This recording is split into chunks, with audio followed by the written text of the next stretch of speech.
sports fans, this is Robert with WTP Sports Dudes here live on this Tuesday evening, ready for another edition of Across the Board.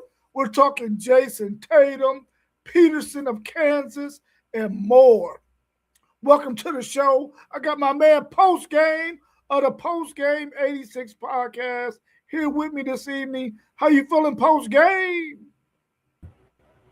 I feel good, Rob. How you feeling? Well, first, let me say, I feel happy good, bro. I feel good. My man. Let me. I gotta give a shout out to the greatest basketball player to ever touch a basketball. Happy birthday to the great Michael Jeffrey Jordan. Happy birthday to Michael Jeffrey Jordan, and also rest in peace to Reverend Jesse Jackson, who passed away. Peace to his family, condolences, the whole 9 yards. Great man, great human being, grateful for what he's done through his lifetime. And I hope that his family and all of his friends really have some fond memories of him and have a lot to share with the public about the life that he lived and the things that they encountered together so that they can share with the world how great this man was. Rest in peace, Reverend Jesse Jackson. We also going to welcome our man, One Take. Zaya in the building with us. How you feeling, One Take? Man, I'm good. What's up with y'all? How y'all doing? Oh, we're good. Ready to cook tonight. We're going to be talking Jayson Tatum, like I said earlier, Peterson of Kansas, and more. Let's get right on into it. What's your thoughts on Jayson Tatum possibly returning to play ahead of time? Yeah, I mean, absolutely incredible. Uh, these injuries back in the day would have been devastating injuries, and guys are getting right back to it. Um, but I did hear today that Jayson Tatum has decided that or not decided, but Jayson Tatum said, I believe on X, that he isn't sure that he's going to return this season. Uh, Whether he returns or not, the fact that he's practicing with their G League team is absolutely incredible. And if he does return, well, we'll get there. You got another question, but absolutely incredible if Jayson Tatum is able to return this season. And it just speaks to, the medicine, the upgrades in technology and whatnot for a guy to return. Because again, this used to be a devastating career in the injury. So kudos to him and the hard work he's put in. Yeah, he put a lot of work in, man, to be this far ahead of schedule. That's the first thing that come to mind, man, because you know the medicine has progressed real well, but you still got to put the work in, the therapy in, and that man, listen, that's just different. I don't know. I hope he returned because, quite frankly, if he ball, I don't want him to get hurt again. But if he ball out, this would probably be like one of the greatest returns we ever seen and witnessed with our own eyes. Especially if they could do something like in the finals or something, bro. It'll be an amazing story for real.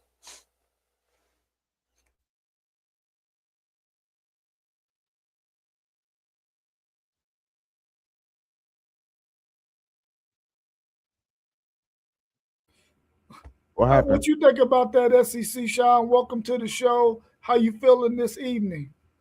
Oh, I'm pretty good. Tweaked my back the other day, so I've been out of work for a couple days, but we all right. Yeah, Isaiah, you right. It'll be one of the best we've ever seen. Um, it reminds me of Adrian Peterson when he blew his knee out and came back real early and almost put 2,000 yards on the board. That's what that would remind me of. If he comes back and they do something, if he comes back and he's off and bad and rusty, then people are going to say, well, you should have waited and just come back next year. So we're gonna see what happens. But yeah, it's even to be this close to coming back is pretty impressive to me. Yeah, I'm glad to see that he is at this point in his rehab and he's able to work out with their G League team. But I really do not want him to come back this season. I want him to take this time necessary to get. Now, I'm not saying he's not 100% healthy. I don't know. But I would want him to take the time. I wouldn't want him to come back too soon. I think that that's the type of injury that no matter how good the sports medicine is, how well he has been rehabbing, how well he's feeling right now, I think he should allow himself to take off the rest of this season and come back next season. It would be great if he does for Boston Celtics fans because I know they want to see him back out there on the court. But for the long term, I would like to see him uh, lay it down for a minute.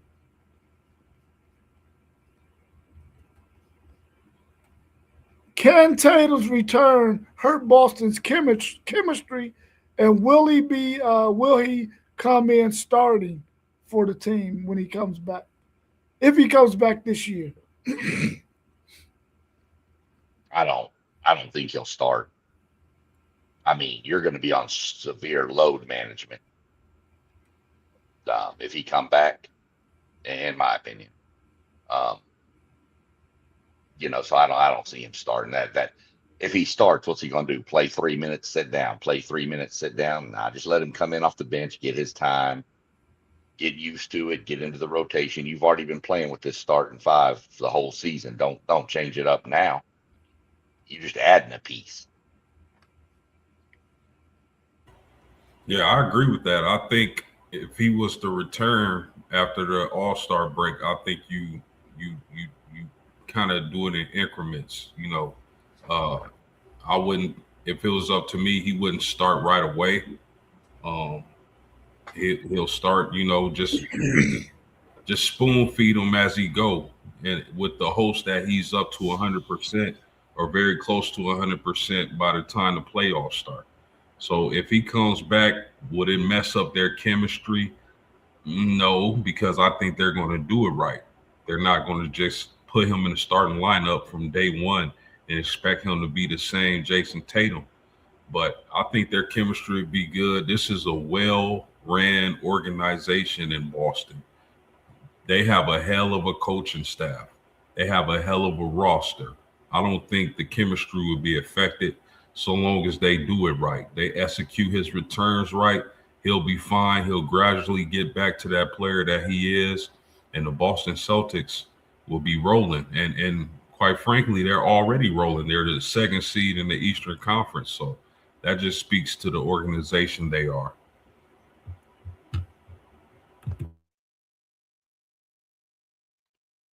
Yeah, I don't think it'll hurt their chemistry. Because if he do come back, I don't think they'd put him in the starting lineup unless they felt like he was 90% or above. Now, that would be a great option to have off your bench. It depends when he would come back too. Because what is it, like 30 games left in the regular season or something, give or take. So I don't know. He definitely wouldn't play back to backs. It would be a fill out process for me though. Like if I don't like what I see from him in like the first 2 weeks, I'll sit him down for the rest of the year. Well, one thing you got to look at too is they're going to be able to monitor and watch him, see how he looks in the G League. Yeah. So that's going to be a big help. If he ain't looking right, then I think the hard decision needs to be made that, look, man, just sit down, relax, calm down, take this year. And one thing about that G League, his G League performance, and I kind of take it with a grain of salt because what else are they gonna say really? But they said he looked like himself. So if that's true, that's pretty amazing, fellas. Yeah, that's I do take that with a grain of salt too, because you're talking one of the best players in the NBA in the G League. I mean, even 50%, he's probably going to dominate that league. That's like taking an Alex Rodriguez or an Aaron Judge off the Yankees and dropping them in single A baseball and letting them hit at 95 home runs in 2 weeks, So yeah, don't. I'm not worried about his stats in the G League. I'm worried about what does he look like. Yeah, I think that Boston organization understands that when Jayson Tatum comes back, they can't put him in the starting lineup. They need to go ahead and slowly bring him along, giving him minutes here and there, so that the chemistry does not get messed up. Like post game said, they're the number 2 seed in the East. They don't. They definitely don't want to mess that up. So I think they will bring him along slowly. And I like the point you made. One take Zaya, he would be a heck of an addition coming off of the bench.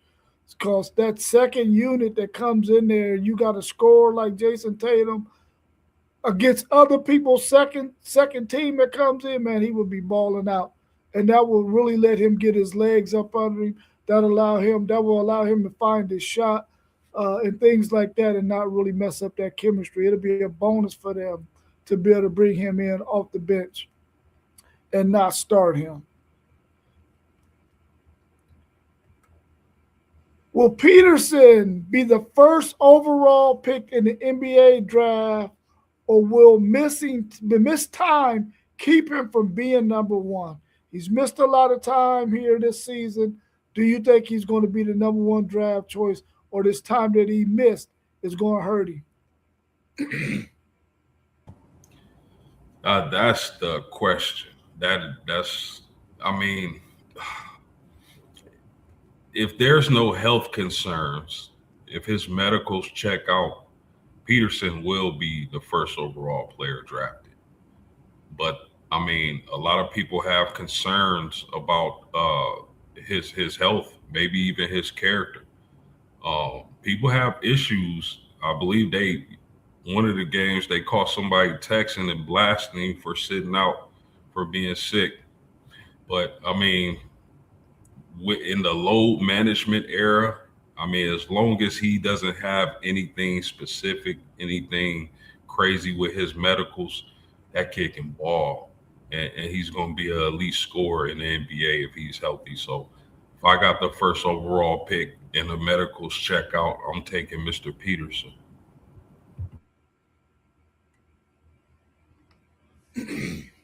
Yeah, give or take. I mean, give or take. I would say he is the overall number one seed, but in a couple scenarios, I don't think he go number one.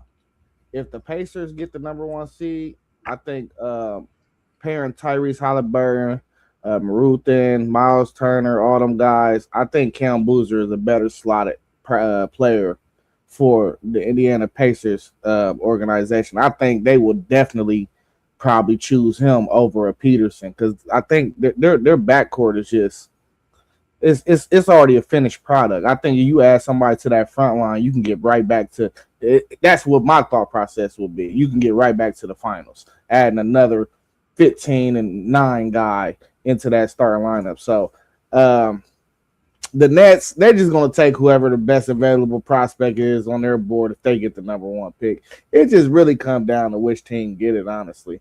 And even in the Nets situation, I think if you look at ceilings, I would think they would think the Banster got a higher ceiling than Peterson. So I don't think he's a foregone conclusion at going number one. Pretty much, give or take. Yeah, it's pretty spot on. What does a team need? I mean, we all know this is what draft is about, what a team needs. We can all go back to 82, 83. Portland didn't need a guard. They took Sam Bowie. So they're going to take the need that they need. Unless you're just that bad and you're just going to take what you feel is the best overall player. Peterson, could be number one. I think your number ones are going to be between Boozer, Peterson, and AJ out there at BYU. I think those are your three potential front runners for the number one pick. There's no doubt he's a baller, but I mean, it's going to come down to that whole interview thing where they talk to him and find out more why if you have character issues, there's certain teams that just won't draft a guy with character issues, and if they think he has them, they'll go somewhere else. The Spurs were notorious for not wanting to pick up players that had any kind of baggage on them. So I think it's just going to come down to how you feel, and if you feel maybe he was playing load management in college just so that he didn't get injured, I don't know. Tough decision there, because it's always hard to figure out somebody's motivation for sitting out. I don't think he's going to be the number one overall pick, even though I think if the right team landed at number one and really needed a guard like him, it's a possibility. But I think what's probably going to happen is they're going to probably put some bad news out there about him, say he's this or that, the load management thing. He's not somebody who is going to go out there and give you his all whenever he's not feeling 100%. Whatever the narrative might be to get him to fall to a certain position. So if there's a team who's really in love with him that are in those top, let's say 3, 4, 5 slots, they're probably going to put some bad news out there so that he can fall to them. I could definitely see something like that happening in this scenario right here. I hope that he go ahead and finishes this season strong so that he could sort of quiet any talk that might happen like that, so he could possibly be the number one draft pick. Because I think he's a really, really talented basketball player and deserving of getting number one draft pick. What's his measurables? What is his height and stuff? 6'6", 205. He's 6'6". Oh, Listen, I hear y'all. I truly do. I love this draft class, period. A lot of great players. If his medicals check out, there's no way anybody is passing on him at one. Anybody.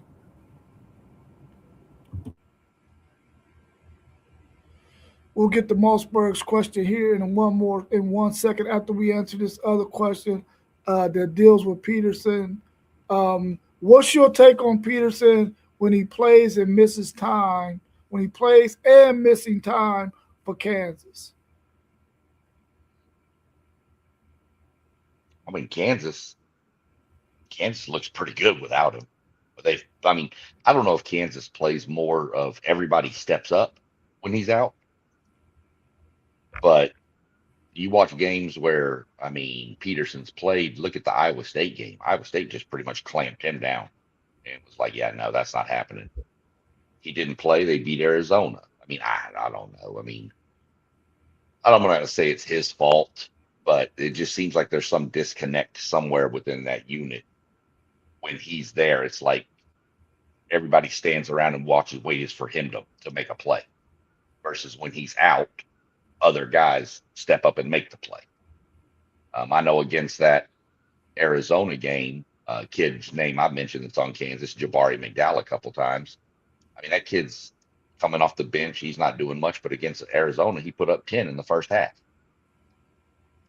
So I don't know about, I just think there's some disconnect in that and somewhere in that team when there's something going on there, and I don't know what it is. Yeah, that's the knock on him. Like, there's something going on. And it could be arrogance. I know I'm the first pick. I know I'm a top 3 pick. I know I'm guaranteed to go to the NBA. I'm just here to get to the NBA. It could be some of that. That's the only knock against them is, the health concerns. Are they legit, or is it a character issue? That's the question with Peterson. But I don't know, man. Is it enough to scare teams off? Time will tell. But that's definitely the knock on Peterson right now. Is it's either a character issue or it's either legit health concerns. So we'll find out. I remember watching Kansas in the beginning of the year, and before he came back, and we was like man, if he don't eventually get the suit up, we don't know if this team is gonna make the tournament. Their ceiling is much extremely higher with him on the court than it is with him off the court. Uh, I mean, they can win some games without him. I mean, this is the Kansas basketball program we're talking about. We know they got talent on their team, but they do not. Nobody in the country has a dude like him. Um, the injuries and the sitting out. That's a whole another thing for the NBA to figure out when they come in and interview him about what's going on with that, and they put the doctors on him. But as far as him on the court and this Kansas program, they're going to be held to reckon with if he's on that court and he's healthy and they're playing in this March Madness. Yeah, I've only seen him play a few times, man, and I know he's one heck of a ball player. But sometimes, man, you have to weigh your options because in the game of basketball, especially where he's probably going to land, those teams outside of Indiana might not be able to afford, and Indiana probably wouldn't even be a team who take him, as one take Zaya said, because they already got a backcourt. You really can't afford to make the mistake of taking a guy who may not be best for your organization when you have an opportunity to get somebody who may be a better fit for your organization. So I hope that whatever is going on, I hope it's not something that he can't overcome. I hope that he does whatever's necessary when these teams start to interview him and have conversations with him to see if he's going to be a good fit for their organization. Otherwise, he may not be number one. I think that's fair. Mossberg, oh, go ahead. No, I'll just say I think that's fair. Yeah. Hey, and I tell you what, I wouldn't be surprised with the NBA politics if the Mavericks won this lottery and they paired him and Cooper together. Hey, man, we seen stranger things happen. That's for sure. I'd be okay with that. Who's your number I one? will too, Sean. Who's your number one pick right now today? Mossberger said he's going with AJ based on everything he's seen so far, and he said the health plays a big part in probably why he will go over top of Peterson. What's your thoughts on that? Who will be your number one pick right now? I know it's probably based on what team picks first, but if the right team is there, who do you think is the right guy for any of those teams to pick at number one? I mean, I like the Benson too, man. I think his ceiling is actually higher on the defensive end. I mean, for me, I'm taking Peterson, but really, you really can't really mess it up if you got the first few picks, in my opinion. I think all these guys would be a great pick in the first, 3 or 4 or 5 picks in the NBA draft. There's a lot of good players, a lot of good freshmen coming in. So, I mean, I'm not mad at the AJ pick either.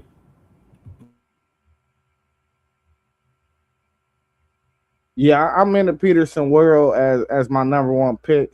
I think really the right question to ask. I like Moss's question, but the right question to ask is which one of these guys would we think is going to have the best NBA career, and that I say I'm going with Caleb Wilson out of all these dudes for real. I think he is the dude that's going to have the most accolades out of this whole draft coming up. Yeah, so you can go with him as far as that question. I mean, and I really like that point guard out of Arkansas. Acuff. I like that dude. Um, if you're saying who's the number one pick, yeah, like I mentioned, AJ Boozer, Peterson, probably the top three. But if you're starting an NBA franchise, who are you taking number one? And I'm going to say Peterson. I think he's more of, I see him as more of a generational talent than I do the other two. Not to say anything against those other two, they're phenomenal players. I just think Peterson, with the size and the ability is a whole different animal to me. So I'd have to go Peterson number one. But again, that's up for debate on who's drafting. So yep, Yeah, Peterson.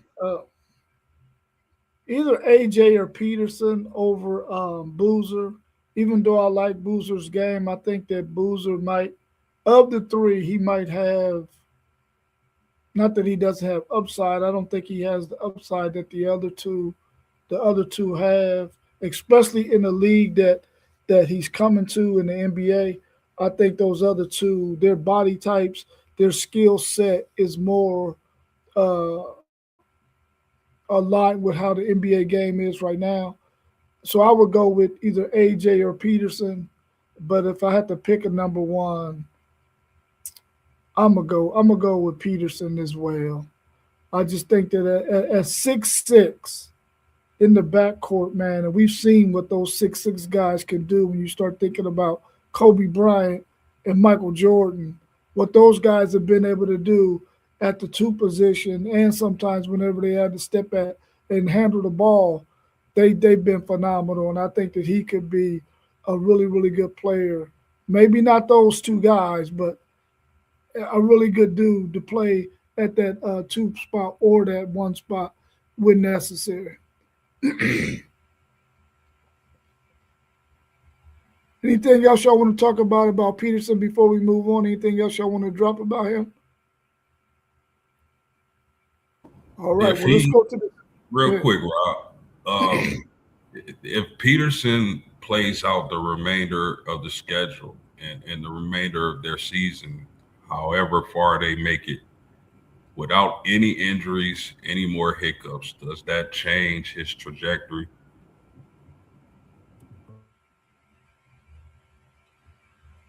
I don't think he can change his trajectory. I think he's already pretty much penciled in as top of the board anyway.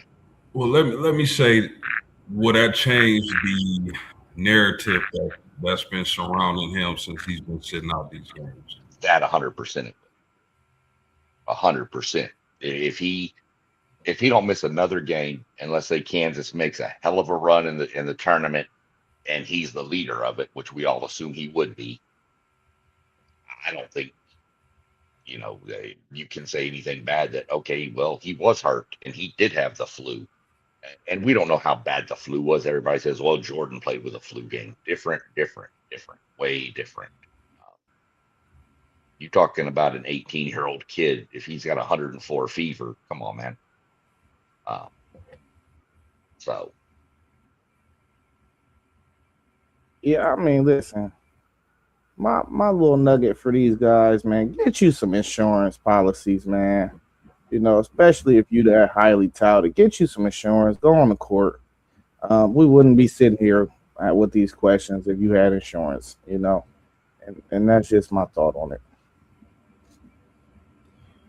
Yeah, I think more so than even finishing out this season. If they make it to the tournament and he goes in that tournament and he balls out and they make a nice run in that sucker, like make it to the Elite Eight, Final Four, I think teams are gonna in the NBA are gonna look and be like, this dude, he gotta be one of the top picks, man. I think even if he doesn't play all the games for the rest of this regular season, if he goes in that tournament and he balls out and they make a nice run, the NBA is going to definitely be looking at him as a guy that they could go ahead and continue to build their franchise around. If they got some other guys, some other pieces there as well. How do you feel about NBA Commissioner Adam Silver fining teams for tanking and load management?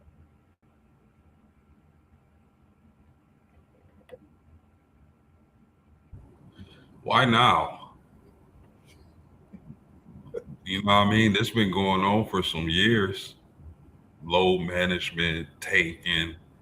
Why now? Maybe because they feel like this draft class is generational. I don't know.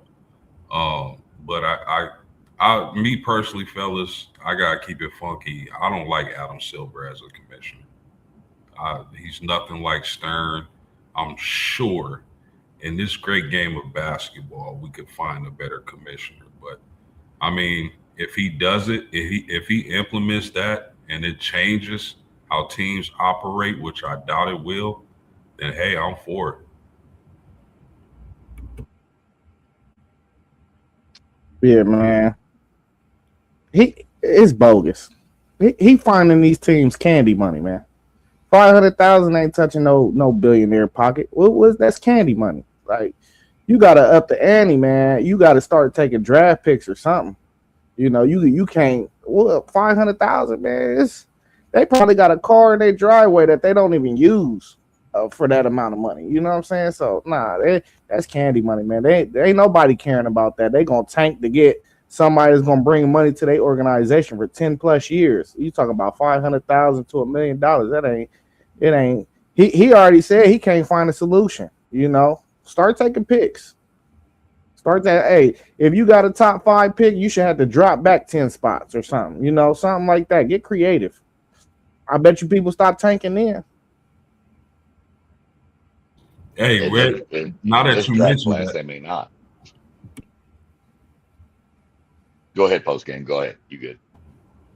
no, I was just gonna say, now that Zay mentioned that, I did see somewhere where he talked about abolishing the NBA draft, period, and implementing those guys in the free agency out of college. That's why we need to get him out of there. Exactly what you said, post game. That is the worst idea I ever heard of. How is these small market how is these small market teams supposed to get these guys? That is horrible. You gonna have what's happening in baseball.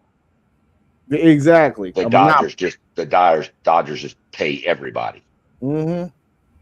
I mean, the National League All-Star team next year is going to be the Dodgers because it's just insane. They get everybody they want, and you can't do that. 500,000, yeah, to these billionaires, dude, they'll find that in their couch cushions like we find quarters. So that ain't draft. You hit them right there. Draft picks, they take them. Oh, you was tanking? You ain't even in the lottery. You gonna pick last in the first round now. I'm not saying bump them down 5 spots. You drafted last in the first round. So, um, yeah, that's Adam Silver. I can't stand that guy. Anytime he comes on the TV, I got to change channel. I can't stand him. Plus, he looked like the little alien from uh, Space Jam, Sean Bradley.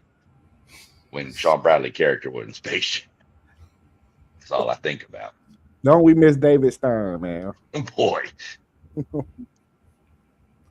Well, I mean, even though the penalty isn't that severe, I like the fact that at least it's being acknowledged that tanking and load management needs to be dealt with.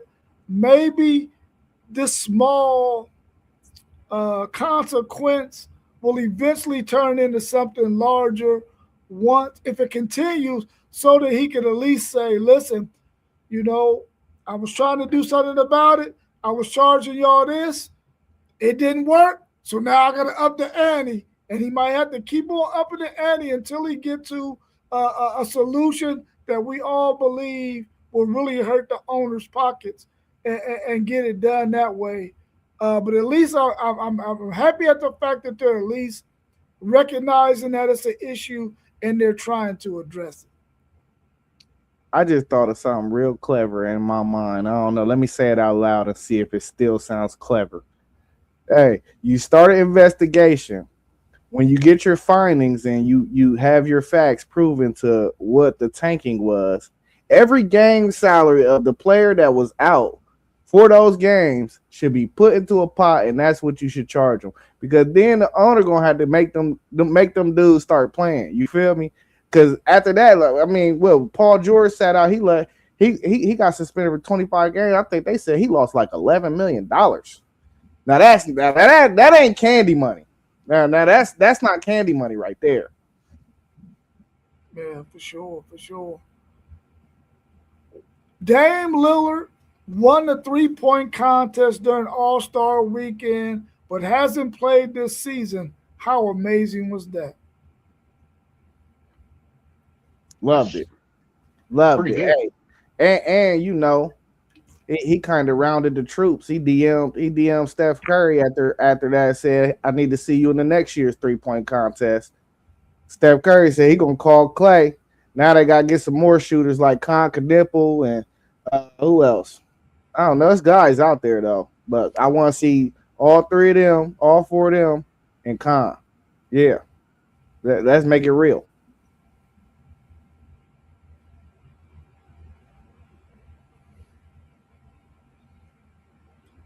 I liked it. I mean, we've talked about the All-Star game and trying to do different things for it, right? Why not?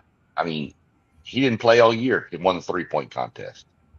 Well, what's the problem with doing somebody that's out of the league that retired a couple years ago wants to come and try to just shoot threes? Bring them back in. I don't know. I mean, it's just something that could be worked in to add a little flavor to it. But it was pretty cool to see. I mean, to me, it just proves that, guys that play basketball or any sport, even when they're out, are still working on their craft. Yeah, I think it would be nice to be. I mean, I think it was amazing that for one that he won it and not having been able to play all season because of injury or whatnot, and he was able to participate in at least this 3-point contest and won it.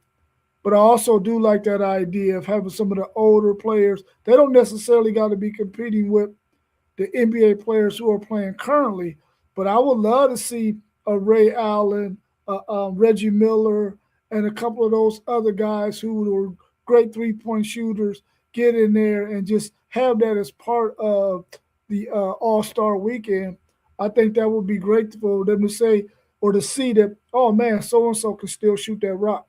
I think that would be an amazing idea too. Hopefully, post game will be able to jump back in. The Kings, Wizards, Pelicans, Pacers, and Nets have the worst records in the league. If they draft in that order, who are the top 5 picks?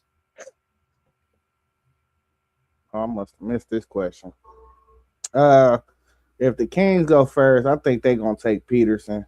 Health or not, even if they find something in his health, they'll take Peterson, just because that's one of the franchises in the NBA that's basketball purgatory.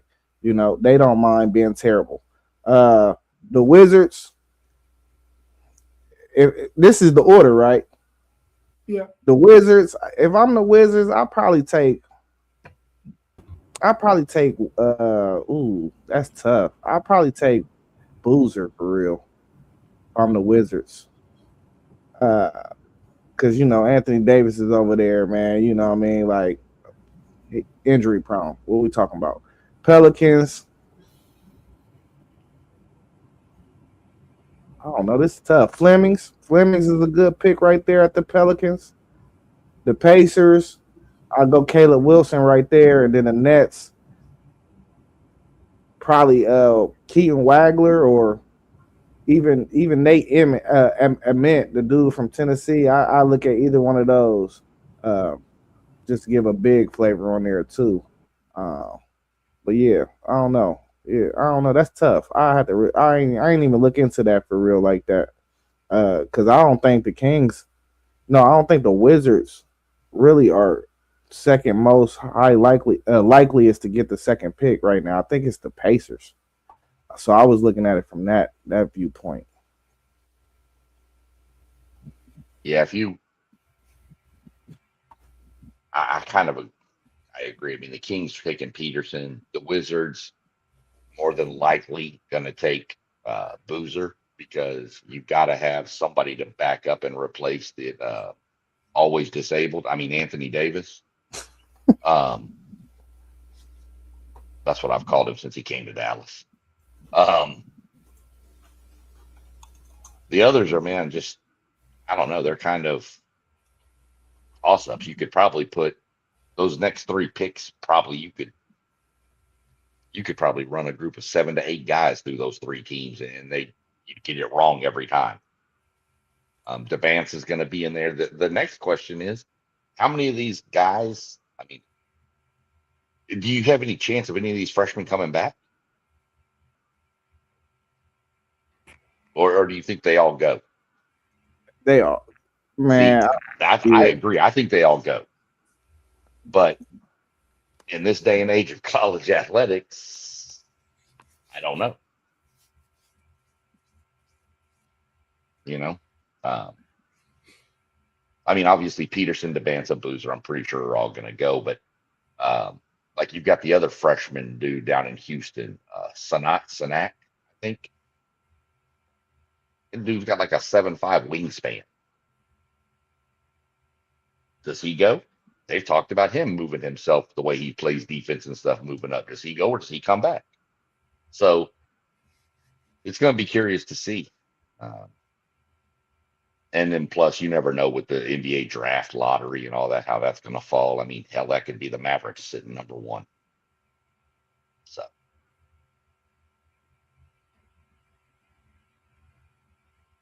Yeah, what you think, Pulse? If these teams drafted in that order, who would they pick 1 through 5? Who would go where? I'm gonna stay true to my board, and of course, it's subject to change. We still got a lot of basketball left in college. Still got the whole draft process, but as of right now, I'm taking Peterson to the Kings. I'm taking uh Debassa with the Wizards. The Pelicans, I'm actually going to say Wilson takes, or the Pelicans take Wilson. The reason why I take Wilson over Boozer, I think Wilson's athleticism is what's going to separate him once they do the combine and all that. That's that dude is like a freakish athlete. And I think Boozer, while a great prospect and a great player, I don't think he has the kind of athleticism that a Wilson has. So that will lead me to the Pacers taking Boozer. And the Nets, man, I can see anybody from Flemings to Acuff to what's the kid from Louisville? Uh Like Kel Brown. yeah, I can see any of those three guys rounding out the fifth pick for the Nets.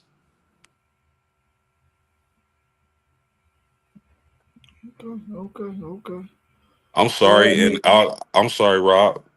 Four guys because I got to throw Wagler in there. So any of those four guys for me can be the fifth pick. yeah. Man, I couldn't tell you because I don't watch it that closely. And if I couldn't tell you, all I know is AJ, Peterson, and Boozer are probably the top 4 guys out there. But y'all dropped some other names with Wilson and Fleming, Wagler from Illinois. Y'all dropped some other names in there. So I'm anxious to see how it's going to fall once they decide what the pecking order is going to be in the draft lottery. And then we'll see where these guys go. I think that's going to be a very intriguing draft, especially with so many talented young players coming out.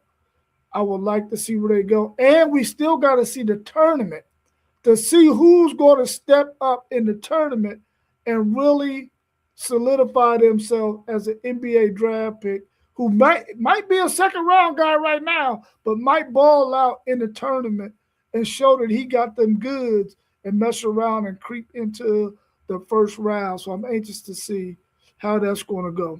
Anything else y'all want to discuss basketball related while we're still got a couple of minutes to go before we reach 1 hour?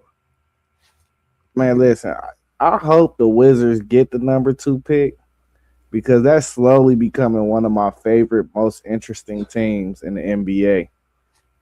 Trey Young, Trey Johnson, Alex Sarr, Keyshawn George. They got some dudes over there. And if they could put like a Debasta or any of these top dudes, they add one more dude, they real interesting, bro. I'm telling you, they is a very interesting team.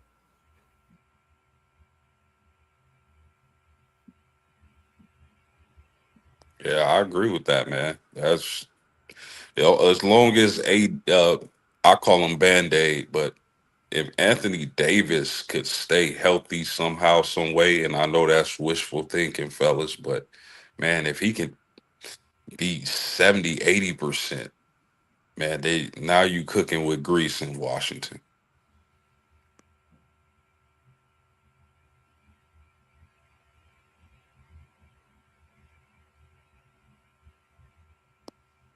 I see him talking about Greg Oden in the chat. Yeah, it's my boy. It's my Yep. boy. Yeah, that dude was ferocious. Yeah. Ferocious. Yep. Yeah, That, we hated to see injuries cut his career down. Hated to see it. Hated it. What? I haven't followed it close enough. Somebody tell me whatever happened to Zion.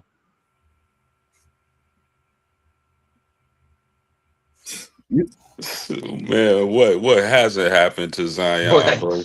I mean, dude, he's gonna be the face of the NBA. No, no, he's gonna be the face of sitting on the sideline. I mean, oh, I don't know. I mean, where's he even at? Nah, he been playing this year though. He been I, playing. I don't even know where he's at.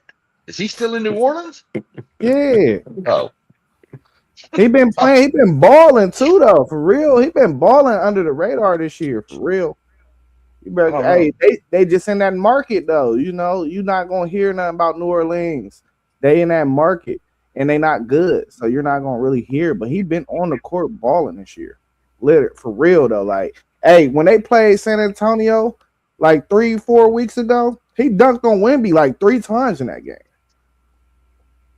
I love the kid. I loved his game. I mean, I watched him all through college, but I honestly, that was a legit question. I wasn't trying to make fun of the kid. I literally did not know. I didn't even know he was still in New Orleans. I think I he in a thought he might. contract year, bro. So Yeah. he out there. Yeah, in the contract year, you got to be out there.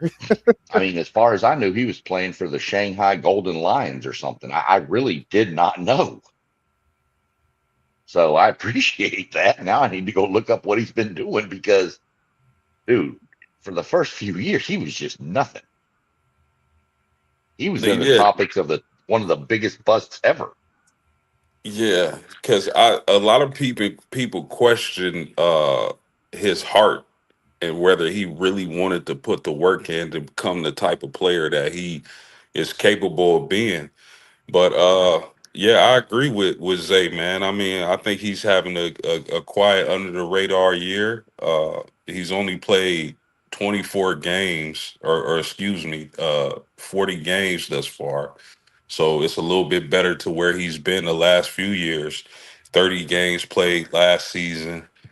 Season before that, 70, 22, 23, 29. So hopefully he's able to stay consistent and stay on the basketball court because I'm like y'all, man, that dude has freakish athleticism, man. And I enjoy watching Zion play. I just hope he can stay out of trouble with the P stars and stay healthy. And Zion be fine. You say he played 40 games post? Yeah, he played 40 games up to this point. That ain't bad. He's still in the running for awards at the end of the year. Yep. Yeah, no, I mean, like I said, I wasn't trying to start nothing bad about the kid. I just, I know he had a bunch of injuries. He apparently liked driving through fast food restaurants for a year or so. Because I know he ballooned up well over like 300 pounds at one point. Um, but I'm hoping he got everything figured out and under control with everything, and you know, because I think the kid can, or I don't know, he's not really a kid anymore, I guess, but the guy can play, man. Man, I think we just need to see him somewhere where it's meaningful, like LA. Hey, if he's somewhere where the lights shine bright, I don't think we had these problems with Zion, honestly. That's a good point. That could be. He may be somebody that needs that spotlight. He had it in college. I mean, he was the face of college basketball. And then he went to New Orleans, where, I guess, but you put him in one of the bigger markets, or even somebody that's got a on TV a lot, even Oklahoma City, something like, I mean, a smaller market, but they're good and they're in the spotlight a lot. But I don't know. I hope it works out for him. So we'll see what happens. Who's your favorite to win the NCAA tournament as of today? Still Arizona. I'm still leaning Arizona. I'm not worried too much about back-to-back losses. Not against the competition they lost to. It'd be different if they lost to,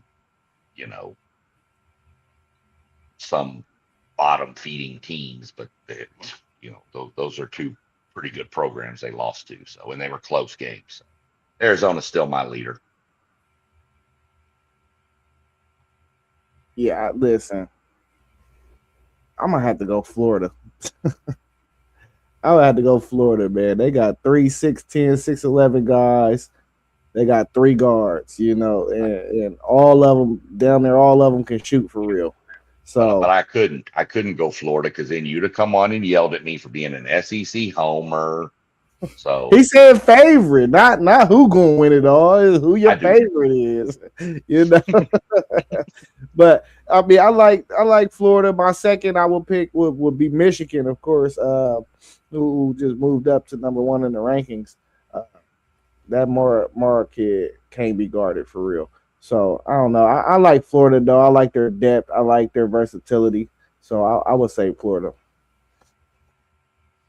Yeah, as long I'm with you on this one, SEC Sean. As long as Cole Pete health is fine. I know he set out the second half of the last game. I think they'll get their self together, because I mean they still probably, I haven't looked it up, but I'm pretty sure they've had the hardest schedule up to this point. We gotta remember they've already beaten UConn.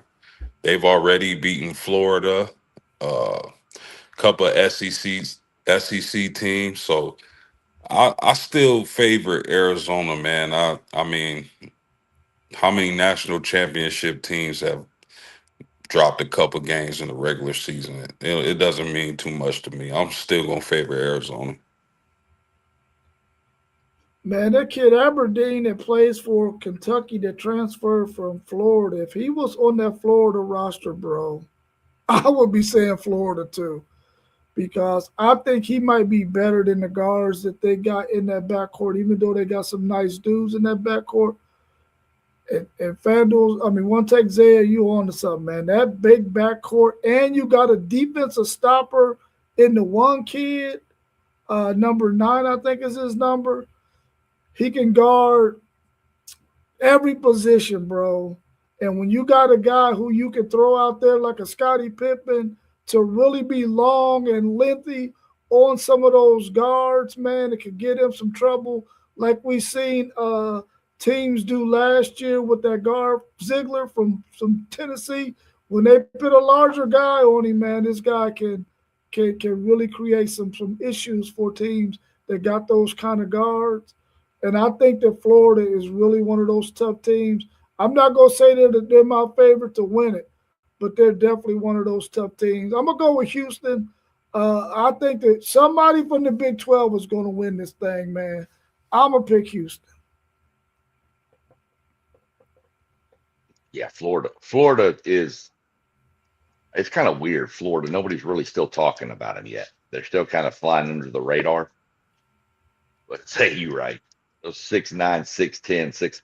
They got a 7'9" guy sitting over on the bench.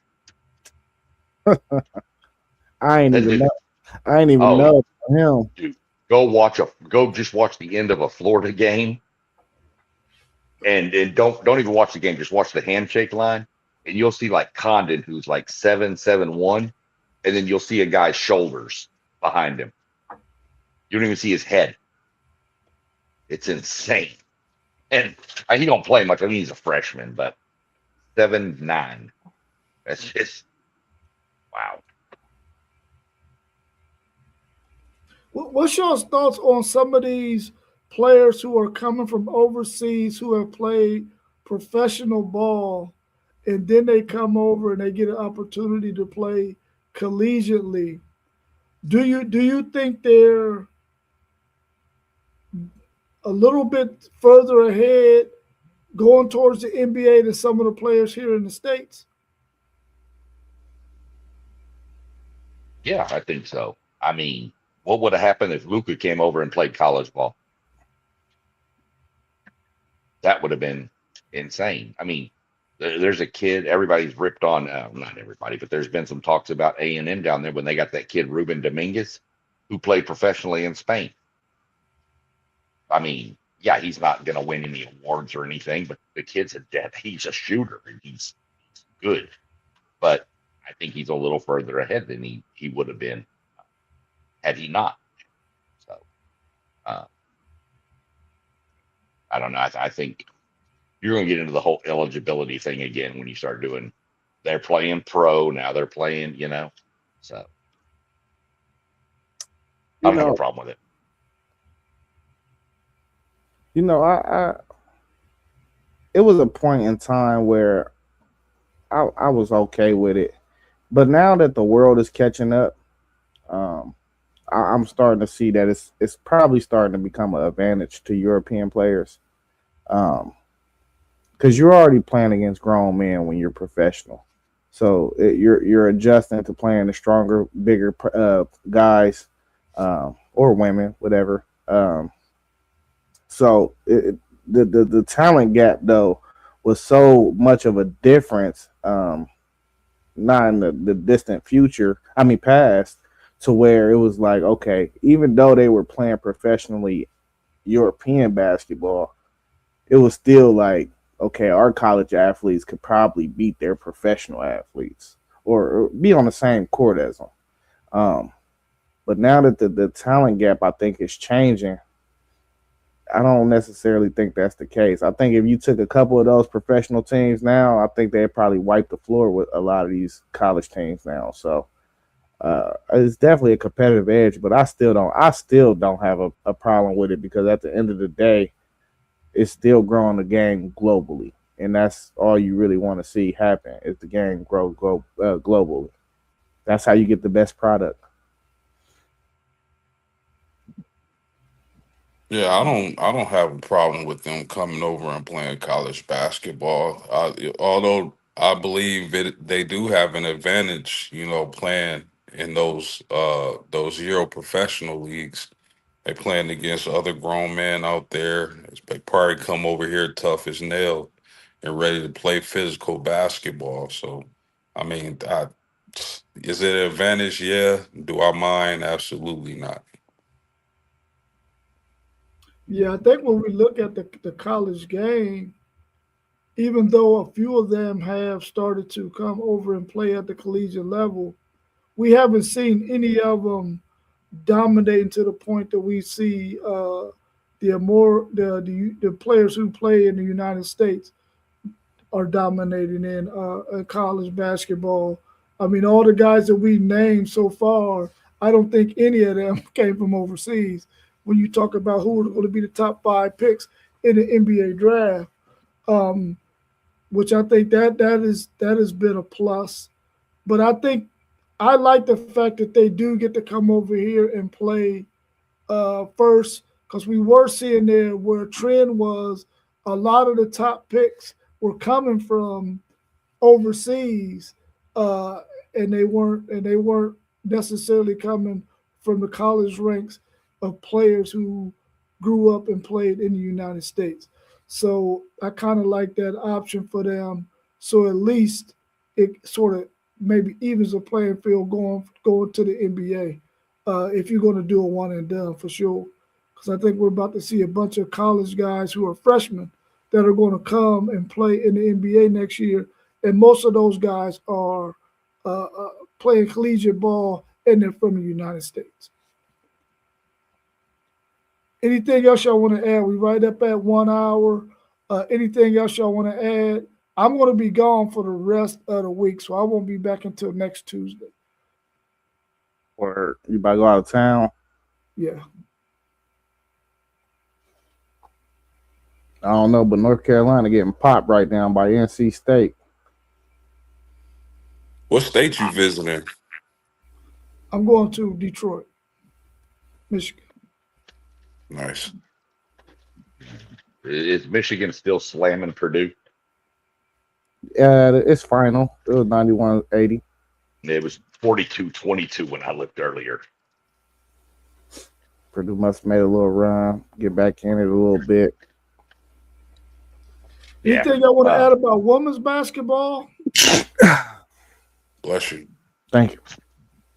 Yeah, women's basketball is popping too, man. I mean, I enjoy their game just as much as the men. If we talking college basketball, I mean, it's a lot of good women out there, young ladies out there, man. You got your girl in Texas, Rob.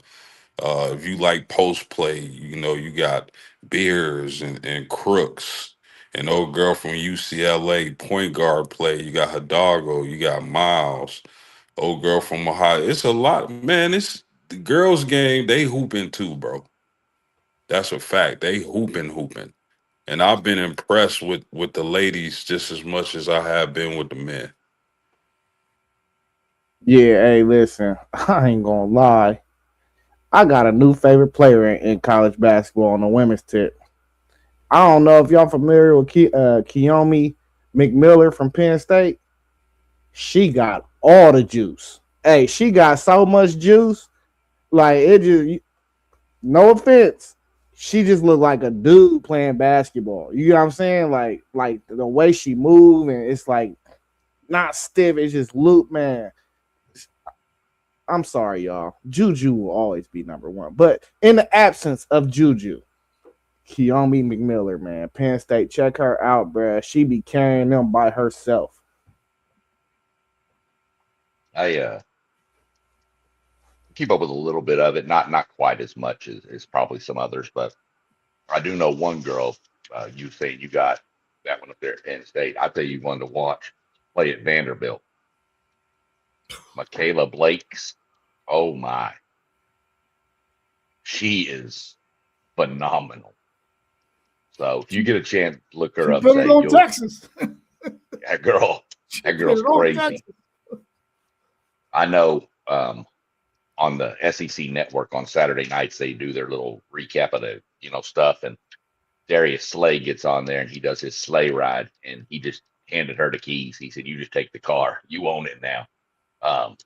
She's good. She's really good. So yeah, I think this is going to be one of the best women's tournaments we've seen in a long time, for sure. I think it's starting to spread out a little more. Yeah. It's not just what UConn, South Carolina winning it every year, Stanford, Notre Dame. I think you've got a lot more teams that are in the mix this year. Yeah, I like her, man. I'm glad you brought her up, man, because I had so much faith in Vanderbilt last season that Vanderbilt literally destroyed all my women's brackets because I had that much faith in her. But I believe this year they have an even better team, and they're going to definitely do some damage in the NCAA tournament. But like you said, I mean, I still think UConn is the favorite, but like the parity, like I think it's gonna be challenging for them to repeat as champions, and I wouldn't be surprised in one of those other teams like LSU, South Carolina, UCLA, Vanderbilt, even a TCU, because I love their style of playing their point guard. I think it's the best pure point guard in college basketball, but I mean, I agree it's wide open, man, but I still lean UConn. I think it's wide open for second place. I think UConn is the best team on the women's side of college basketball. Who's going to play them in the championship game? I think that's wide open. But I really don't see anybody messing with them, man. I've watched Texas play some of those really, really good teams, and Vanderbilt put it on them. and I think I've said this before, whenever Texas comes up against a team who can shoot the three and can spread them out and keep them and can get up and down the floor, so Texas can't get in them half court defensive sets, they're going to give Texas trouble. Vanderbilt gave them hell when they played last week. They rebounded back and ended up beating Tennessee. Tennessee has a really good player on their team that's really, really nice at the point guard position, who gave Roy Harmon fits. I think it's just a lot of really good collegiate woman basketball players that is going to force the WNBA to expand, because you cannot afford to let their playing career end either after the college is done or they got to go overseas and play. I think the WNBA is going to have to expand to keep some of them dynamic players that we're seeing playing in college ball right now, so that they can have a home to play here in the United States.